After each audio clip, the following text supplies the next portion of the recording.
오늘 우리에게 주시는 말씀입니다. 사도행전 9장 23절에서 31절까지의 말씀입니다. 제가 봉독하겠습니다. 여러 날이 지나매 유대인들이 사울 죽이기를 공모하더니 그 계교가 사울에게 알려지니라. 그들이 그를 죽이려고 밤낮으로 성문까지 지키거늘 그의 제자들이 밤에 사울을 광주리에 담아 성벽에서 달아내리니라. 사울이 예루살렘에 가서 제자들을 사귀고자 하나 다 두려워하여 그가 제자됨을 믿지 아니하니 바나바가 데리고 사도들에게 가서 그가 길에서 어떻게 주를 보았는지와 주께서 그에게 말씀하신 일과 다메섹에서 그가 어떻게 예수의 이름으로 담대히 말하였는지를 전하니라. 사울이 제자들과 함께 있어 예루살렘에 출입하며 또 주 예수의 이름으로 담대히 말하고 헬라파 유대인들과 함께 말하며 변론하니 그 사람들이 죽이려고 힘쓰거늘 형제들이 알고 가이사랴로 데리고 내려가서 다소로 보내니라.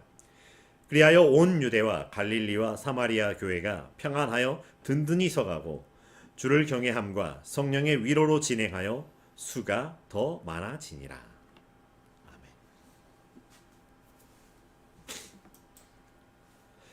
아멘. 6월의 첫 번째 주일입니다. 이제는 여름이라고 하는 이 날씨가 우리에게 너무나도 자연스러운 그런 시간들이기도 합니다. 더운 날씨 가운데 어떻게 지내시는지 궁금합니다. 지난 한 주간 우리의 삶은 어떤 시간이었고 무슨 일이 있었던 걸까요? 그래서 나는 그 시간 동안에 어떤 사람으로 살아왔던 걸까요? 그런데 그럼에도 불구하고요, 언제 어느 때라도 그 어디에서라도 우리는 하나님 앞에 있으며 하나님의 자녀로 살아간다라고 하는, 그렇게 부르심을 받은 사람이라고 하는 것을 기억할 수 있기를 바랍니다. 그래서 인사를 드립니다. 사랑합니다. 축복합니다. 기도합니다. 응원합니다. 하나님의 부르심을 받은 그런 삶이라고 하는 것. 그런데 가끔 그런 삶에도 불구하고 뭘 어쩌라고요? 어쩌라는 거죠? 라고 하는 이런 질문들이 툭 튀어나올 때가 있습니다. 물론 이런 질문을 한다라고 하는 것은 우리가 잘 되고 있다, 잘 나가고 있다, 무언가 우리가 바라던 대로 이루어지고 있다라고 하는 상황은 아닐 것 같습니다. 우리가 참 좋아하는 요한 3서 1장 2절에 사랑하는 자여 내 영혼이 잘됨 같이 내가 범사에 잘되고 강건하기를 내가 간구하노라라고 하는 그 말씀처럼 이루어지고 있지는 않다라고 하는 거죠. 아직은 바울로 그 이름이 변하지 않았던 사울은 하나님께서 사용하는 그릇이라고 분명하게 말씀하여 주셨습니다. 하나님께서 부르셨다라고 하는 것이죠. 특별히 다른 말로 표현하면 하나님께서 그 사람을 스카웃 하셨다라고 하는 거죠. 수많은 지원자들 중에서 한 사람을 택한 게 아닙니다. 전혀 상관없었던 사람을 하나님께서 택하여 부르셔서 하나님이 사용하는 그릇으로 만들었다라고 하는 거죠. 이런 보통 어떤 회사나 조직에서 사람들을 스카웃할 때가 있습니다. 그럴 때 어떠나요? 그냥 툭 스카웃해서 너 이제부터 여기서 일해 라고 하는 그런 일이 벌어지지는 않는다라고 하는 거죠. 그러기 위해서는 막대한 대가를 지불해야 된다라고 합니다. 어떤 유익함을 주어야 되고요, 어느 정도의 권한을 보장해 주기도 합니다. 요즘 축구 선수인 손흥민 참 많은 이슈들을 몰고 갑니다. 이 레전드의 등급이라고도 표현하기도 하고요. 그래서 그런지 이제 계약 기간이 만료됨에 따라서 B클럽에서 손흥민을 모셔가려고 하는 이런저런 움직임들을 보이기도 합니다. 물론 이런 모습들이 주변 사람들에게 시샘이 되기도 하지만 어쨌든 최고위층이 그런 뜻을 가지고 있었을 때 그 심기를 이렇게 맞추고자 이런 시스템들로 협력하는 모습들을 보기도 합니다. 사울은 하나님께서 정말로 개입하셔서 부르셨다라고 하는 것, 사울을 스카웃하셨다라고 하는 것이죠. 그래서 그의 인생의 여정이 달라졌습니다. 그가 살아가던 진영이 이제 바뀌게 되고요, 가치관이 바뀌고 삶이 이전과는 완전히 대척점으로 바뀌어지는 그런 삶이라고 하는 것이죠. 그러다 보니 어쩌면 당연히 기대감이 생길 수도 있습니다. 무언가 당연한 보장들이 있어야 하는 삶인 것도 같습니다. 그런데 사울이 맞이하고 있는 현실은 그렇지 못하다라고 하는 것입니다. 하나님 부르심의 이후에 이루어지는 이야기는 전혀 아니올시다와 같은 흐름을 보이고 있습니다. 아무도 환영해 주지 않습니다. 그리고 환영받지도 못하고 있는 그런 사울의 모습을 덩그렇게 보여주고 있습니다. 그 전에 사울과 함께하던 사람들이 있었습니다. 이제는 떠나온 옛 이스라엘 진영에 있었던 유대인들입니다. 그런데 남이 되어버린 것이 아니라 죽이려고 하는 이런 적대적인 관계가 되었다라고 하는 것입니다. 넌 언젠간 두고 봐. 큰 코 다칠 거야. 이게 아니라고 하는 것이죠. 죽이려고 구체적인 계획을 세웠고 실행하고 있는 사람들의 모습입니다. 한때 엄청나게 지지하고 응원하고 열광하던 사람들이었다라고 하는 것이죠. 그런데 남보다도 못한 적이 되어버린 관계입니다. 다메섹에 있던 유대인들, 나그네처럼 잠시 들렸고 모르던 사람들이었기 때문에 그럴 수 있다라고 하지만 다시 돌아간 예루살렘에서 만나는 유대인들 마저 사울을 잡아서 죽이려고 힘쓰고 있다라고 하는 것이죠. 이스라엘 사람들의 눈에 보기에 사울은 어떤 사람이었을까요? 한때 장래가 촉망되고 전도가 유망한 주목받는 젊은이, 차세대 리더로 인정받았던 사람입니다. 그런데 정말로 말 그대로 한순간에 훅 가버리는 그런 사람이 되었습니다. 어떤 사람들의 눈에는 배신자로 보였을 겁니다. 또 어떤 사람들의 눈에는 참 안타깝게도 보였을 것입니다. 뭐라도 쉬운 것인지 아유 젊은 사람이 혀를 차기도 했을 것입니다. 그런데 이제는 불구대천이라고 하는 같은 하늘을 이고 살아갈 수 없는 그런 사이가 되었고요. 이제는 같은 하나님 앞에 있을 수 없는, 아니 같은 하나님 앞에 있어서는 안 되는 사이가 되고 말았다라고 하는 것입니다. 그럼 이 사울에게 편이 되어주는 사람들은 누가 있었을까요? 없었다라고 하는 것입니다. 다메섹에서 함께했던 사람들도 긴가민가 했을 뿐이었었고요. 예루살렘에 와서는 더더욱 그러했다라고 하는 것입니다. 스데반이 죽을 때 무슨 일을 했었는지, 사울이 무슨 일을 했었는지 알고 있는 사람들입니다. 다메섹에 무엇 때문에 갔었는지 분명하게 알고 있었던 사람들입니다. 그런데 돌아와서 나 이제 당신들 편이야. 그런 사울을 받아주고 믿어주어야 할 이유가 뭘까요? 바나바가 보증했기 때문일까요? 도대체 뭐라고 설명을 하고 뭐라고 설득을 했을까요? 여차저차 2차저차 해서 이렇게 되었다라고 하는 걸까요? 아니면 우리 그리스도인들에게 통하는 이야기, 예수님이 그러라는데 어떡하겠어? 그런 말이었을까요? 과연 제가 그때 당시 예루살렘 교회에 있었던 사람이라고 한다면 사울을 받아들일 수 있었을까요?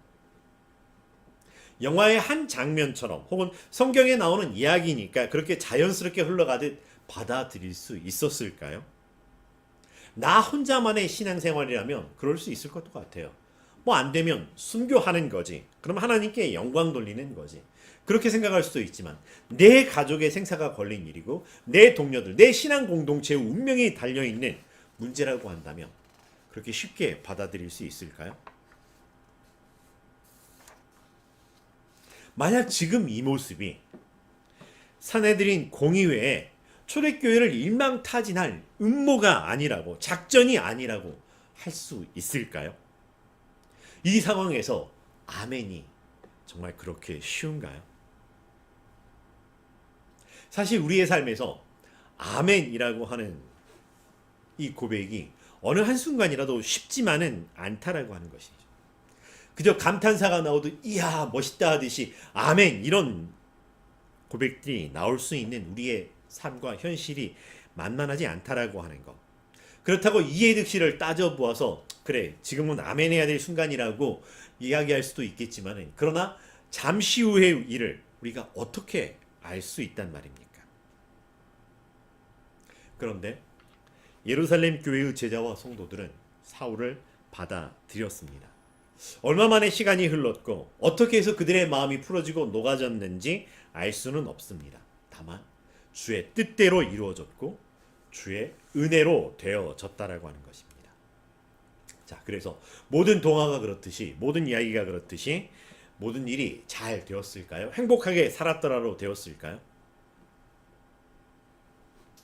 사울은 여전히 환영받지 못하고 있는 상황이라고 하는 것이죠. 사울이 그 전에 했던 일을 이제는 누군가가 바통을 이어받아서 하고 있습니다. 그리고 이제는 그 누군가의 타겟이 사울이라고 하는 것이죠. 사울을 죽이려고 힘쓰고 애쓰고 있습니다. 그래서 사울은 결국 예루살렘을 떠나야 했고 가이사랴로 가서 다시 다소로 내려가야 하는 그런 상황이었다라고 하는 것입니다. 흔히 역지사지라고 이야기하죠. 아니요. 역지사지라고 하는 차원이 아니라 전혀 반대편의 입장으로 살아야 한다라고 하는 것이죠. 여러분, 불량선인이라고 하는 단어가 있습니다. 불량선인이라고 하는 단어가 사용되던 시절은 언제였었냐면 일본의 식민지 시절이었다라고 하는 거죠. 불량선이라고 하는 뜻은 불량한 선한 사람이 아니라 불량한 조선 사람이라고 하는 뜻입니다.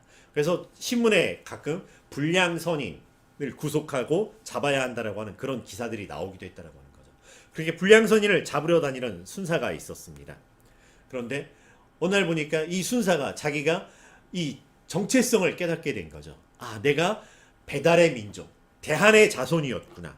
민족의 운명을 알고 나서 이제는 대한의 독립을 위해 애쓰고 힘쓰는 그런 운동가가, 독립운동가가 되었다라고 하는 거죠. 그래서 입장이 바뀌었던 거죠. 그전에는 일본의 앞잡이가 되어서 이 독립운동을 하는 사람을 불량선인인 줄 알고 잡으러 다녔었는데 이제는 오히려 반대가 되어서 그 일본 앞잡이들에게 쫓기는 신세가 되었던 이런 것들처럼 어쩌면 이집트의 왕자인 줄 알고 살아왔었는데 자신의 정체성을 깨닫고 나서 오히려 이집트의 왕국을 거스려서 히브리 사람 편에 서서 출애굽을 주도하였던 모세의 운명과 같은 그런 삶이기도 합니다. 분명 하나님께서 부르셨습니다. 그럼 하나님께서 책임을 져 주셔야 되는데 그래서 모든 것들이 잘 형통하였더라라고 되어져야 하는데 그 와중에 하나님은 침묵하십니다.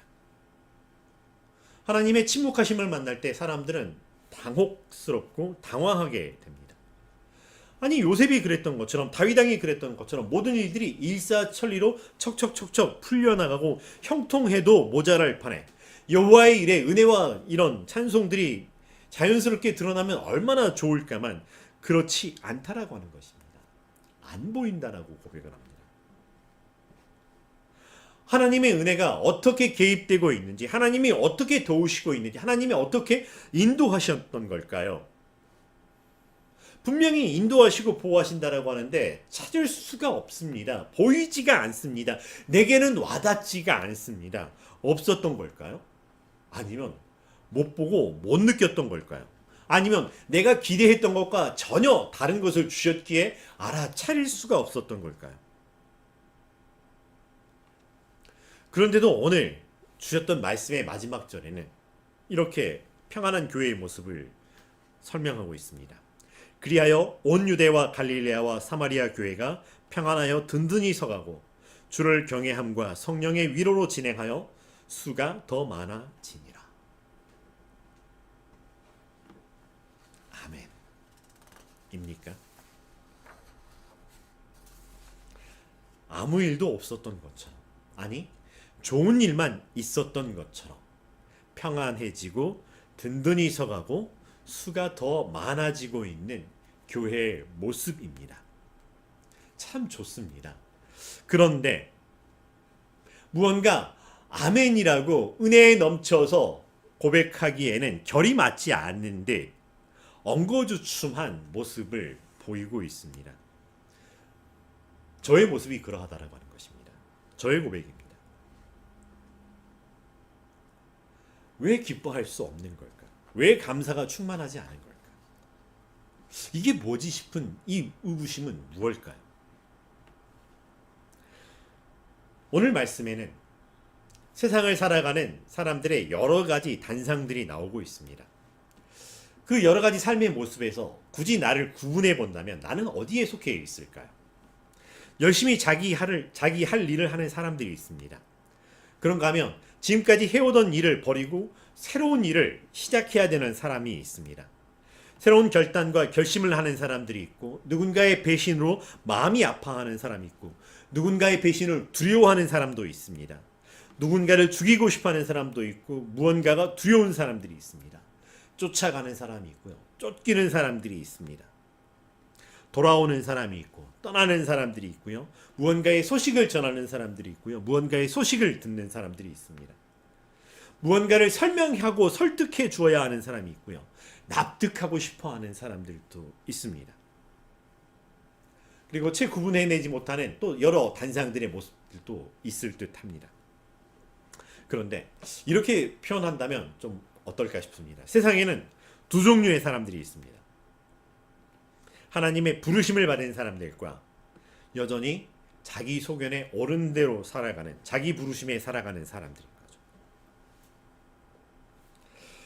자, 그러면 우리는 어디에 속해 있을까요? 하나님의 부르심을 받았나요? 그럼 하나님의 부르심을 받은 사람들은 어떤 삶을 살게 될까요? 다 똑같은 삶을 살게 될까요? 우리의 이름이 다르고 우리의 삶의 자리가 다르듯이 서로 살아가는 삶이 다르다라고 하는 거죠. 이름이 다르면 이름이 같아도 얼굴이 다르듯, 혹은 얼굴이 같아도 이름이 다르듯이 서로 다르게 반응하며 살아가는 우리의 모습이라고 하는 것이죠. 오늘 우리는 하나님의 어떤 부르심 앞에 어떤 삶을 살고 있나요? 그 부르심은 무엇을 위한 부르심이고, 그래서 그 부르심 앞에서 우리는 무엇을 해야 하는 걸까요? 아브라함의 종이 경험했던 것처럼 형통한 길인가요? 요셉이 경험했던 범사에 잘 되는 그런 경험이었을까요? 아니면 뭐가 이렇게 턱턱 막히는 걸까 싶은, 어쩌라고요? 어쩌라는 거죠? 하나님께 되묻고 싶은 그런 상황인가요? 사실 사울은 가만히 있습니다. 근데 그 말씀을 읽고 묵상하는 제가 요란을 떠는 모양새이기도 합니다. 사실 사울만한 믿음이 없었기에 더 조바심이 나고 호들갑을 떨고 있는 것일 수도 있습니다. 오늘 말씀의 모든 사건의 중심에 있었던 사울, 어떻게 그렇게 담담하고 조용한 모습을 보일 수 있을까요? 흔들리지 않은 모습을 보이는 것 같습니다.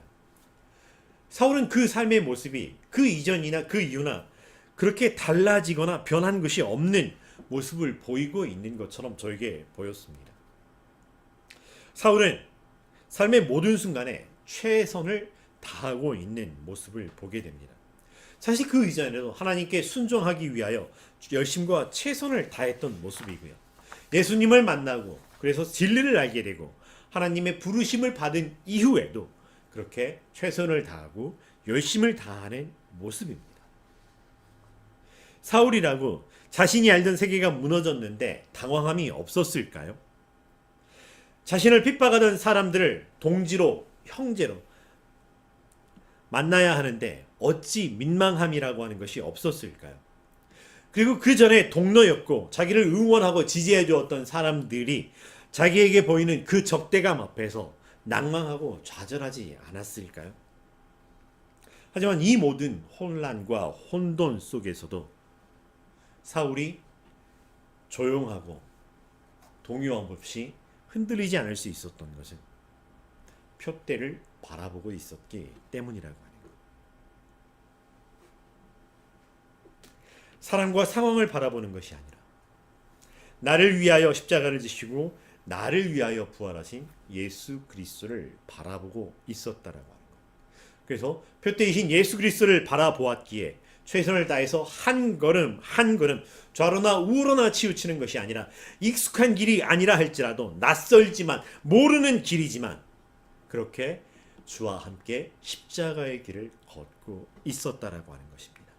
내가 모르는 길이었기에 사람들을 의지하기보다는 성령 하나님의 음성에 귀를 기울일 수밖에 없었고요.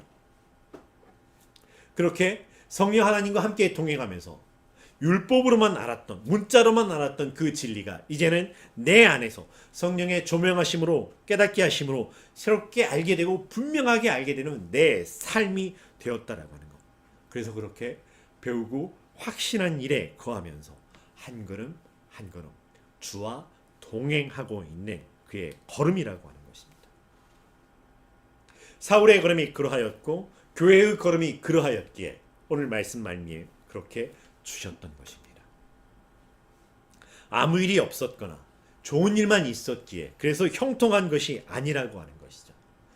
그 모든 불란한 일들 중에서도 하나님의 뜻 안에서 하나님의 뜻이 이루어지고 있었던 것이라고 하는 것. 이것이 교회의 형통함이었으며 범사에 잘 되는 것이라고 하는 것입니다.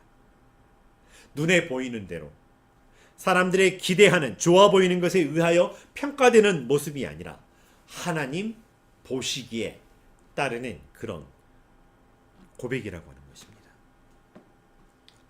어찌 이 삶에 평탄함만 있었겠습니다. 수많은 탄식과 기도가 눈물로 쏟아졌지만 그럼에도 불구하고 하나님의 평안은 흔들리지 않았다라고 하는 것입니다. 사람들의 오해와 무지 속에서 알지 못하는 것 때문에 교회를 박해하고 무너뜨리려고 하고 그렇게 흔들어댔지만 반석 위에 세운 교회였기에 흔들리지 않고 든든하였던 것입니다. 그러하였기에 사람이나 상황이 아니라 하나님만을 바라보고 하나님만을 경외할 수 있었고 그 경외함이 넘쳐나는 예배하는 교회가 되었고 힘들고 지쳐 낭망하고 넘어질 것 같은 삶에도 불구하고 성령 하나님의 때마다 시마다 찾아와 함께 동행하며 위로하여 주심을 옆에서 경험할 수 있었고 그 위로하심에 은혜가 차고도 넘쳤던 것입니다. 그러하였기에 이렇게 좋은 곳에서 이렇게 은혜로운 곳에서 예수님을 좋아하는 사람들, 예수님과 함께하는 사람들, 그렇게 구원받는 자의 수가 더하여져 가는 것이 교회의 모습이라고 하는 것입니다. 이것이 성도의 모습이었고 이것이 사울의 모습이었고 그리고 오늘 이 말씀을 듣는 우리의 모습이라고 하는 것입니다. 하나님, 날 부르셨으니 책임져 주셔야죠. 맞습니다.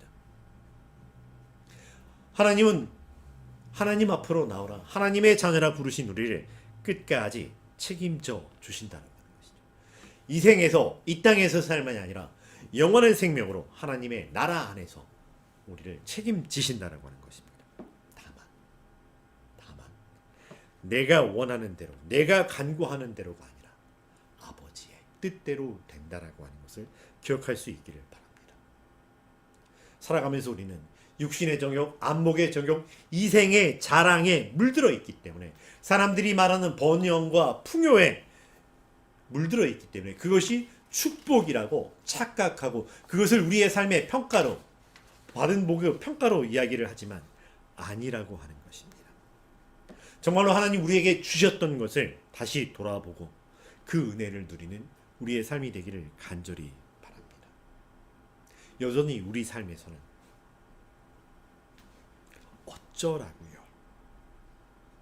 어쩌라고 하는 거죠? 라고 하는 이 상황이 사라지지가 않습니다. 그러나 그럼에도 불구하고 그럴 때마다 사람과 상황을 바라보는 것이 아니라 하나님을 바라보며 하나님 앞에서 하나님의 자녀인 삶을 고백할 수 있기를 바랍니다. 그래서 답을 몰라서 뭘 해야 될지를 몰라서 당황하여서 어쩌라는 거저가 아니라 하나님 앞에서 하나님의 자녀에게 하나님, 그래서 하나님 하나님의 어쩌라는 거저, 이 삶을 살라는 거저 하나님 앞에서 고백하고 결단하는 이 질문이 되기를 바랍니다. 하나님의 어쩌라는 거저 무엇일까요? 평안입니다. 평안 하나. 든든히 서라. 하나님을 경외하라. 성령의 위로하심을 받으라. 그래서 날마다 감사하고 찬양하라. 라는 것입니다. 여러분, 평안은 흔들리지 아니함이 아닙니다. 하나님과 함께함에서 나오는 것이 평안입니다. 우리의 삶은 파도 치는 바다 위에 떠 있는 배와 같은 이력편주와 같은 삶이라고 하는 거죠. 그 위에서 흔들리지 않기를 바란다라고 하는 거. 그런데 내가 이 흔들림 속에서도 평안할 수 있으면 파도를 만드신 이도 하나님이시오. 이 배를 주신 이도 하나님이시오. 내가 하나님과 함께함, 하나님이 나와 함께하심이기 때문입니다. 라고 하는 고백 위에서 평안이 있습니다. 그러기에 우리 삶에서 내 삶을 향해서 나와 함께하는 세상을 향하여서 평안하라 선포하고 고백할 수 있습니다. 든든히 서라. 우리가 든든할 수 있는 이유는, 그래서 굳건하게 설 수 있는 이유는 뭘까요? 우리의 소유나 우리의 업적, 어떤 보호 울타리가 아니라고 하는 것입니다. 우리가 든든히 설 수 있는 곳은 단 한 곳입니다. 진리의 말씀 위에 굳게 설 수 있다는 하는 것입니다. 그래서 주의 말씀을, 송이꿀보다 더 단 주의 말씀을, 그래서 너희가 내 안에, 내 말이 너희 안에, 너희가 내 안에 거하기를 바라는 그 예수 그리스도와 함께 그 말씀 안에 거하는 삶이 든든히 설 수 있는 근거라고 하는 것입니다. 오늘 우리에게 주셨던 말씀, 이 말씀에 굳게 서서 세상을 향해서 나와 같이 굳게 서라 고백하고 선포하는 우리 삶이 되기를 바랍니다. 하나님을 경외하라. 경외하라라고 하는 말은 두렵고 떨리지만 친밀함으로 공경한다라고 하는 그런 뜻이죠. 여러분, 정말 나를 두렵게 하는 게 무엇인가? 내가 정말 두려워하는 게 무엇인가? 하나님인가? 아니면 내가 누리는 것이 호련히 사라져버리는 것인가? 성난 파도가 아니라 파도를 만드신 하나님을 바라보시기를 바랍니다. 이 재물이 아니라 이 재물을 내게 주신 하나님을 바라보시기를 바랍니다. 그 하나님 앞에 나아가고 그 하나님 앞에 엎드리는 우리의 삶이 하나님을 경외하는 삶이라고 하는 것입니다. 성령의 위로하심을 받으라.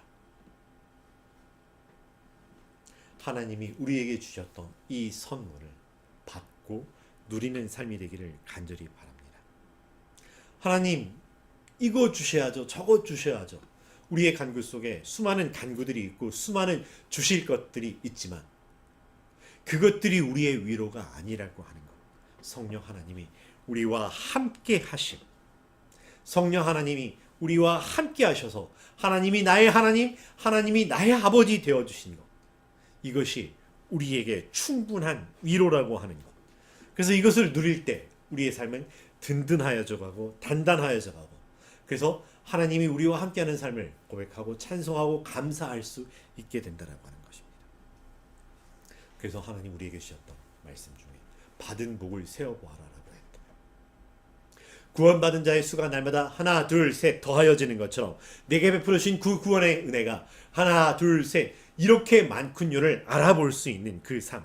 그래서 받은 복을 헤아리며 감사하고 찬양하는 우리의 삶. 그래서 감사하라 내 영혼아, 찬양하라 내 영혼아, 온 땅아 선포하는 우리의 삶 되기를 간절히 바랍니다. 그렇게 우리가 고백하고 선포할 수 있는 것은 그렇게 살아갈 수 있도록 예비하여 주시고 인도하여 주신 하나님이 우리 하나님이시라고 하는 것입니다. 여전히 이 한 주간 예배가 끝나고 돌아가는 삶을 전혀 달라져 있지 않은 삶일 수도 있지만, 그러나 나는 이전과 달라진 삶이 될 수 있기를 간절히 바랍니다. 왜냐하면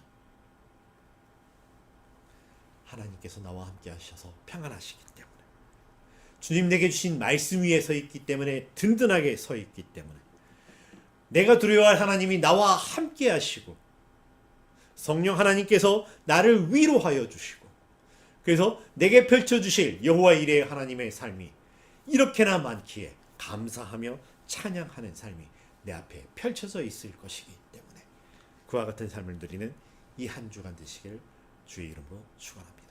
기도하겠습니다. 사랑과 은혜가 충만하신 여호와 하나님, 우리가 무엇이 간데 하나님 우리를 불러주시고 우리의 삶을 옛 모습대로 살아가는 삶이 아니라 특별히 하나님의 부르심 앞에 있는 삶으로, 우리를 이전과 다른 삶으로 초대하여 주시고 인도하여 주시고 이끌어 주셨는지, 이 땅을 살아가면서 내가 기대한 대로 되지 않는다고 하나님을 향하여 어쩌라고요 당황하는 삶이 아니라 그럼에도 불구하고 하나님과 함께하는 삶으로 말미암아 하나님 내게 주신 이렇게 살겠습니다 결단하고 고백하는 우리의 삶이 되게 인도하여 주시고 허락하여 주시옵소서. 우리의 삶이 하나님 앞에서 하나님의 자녀로 평안함을 누리고 든든히 서가게 하여 주시옵시고 성령의 위로하심을 받고 하나님을 경외하며 감사하며 찬양하는 이 삶 성령님과 함께 누리게 하여 주시옵소서. 예수님의 이름으로 기도합니다.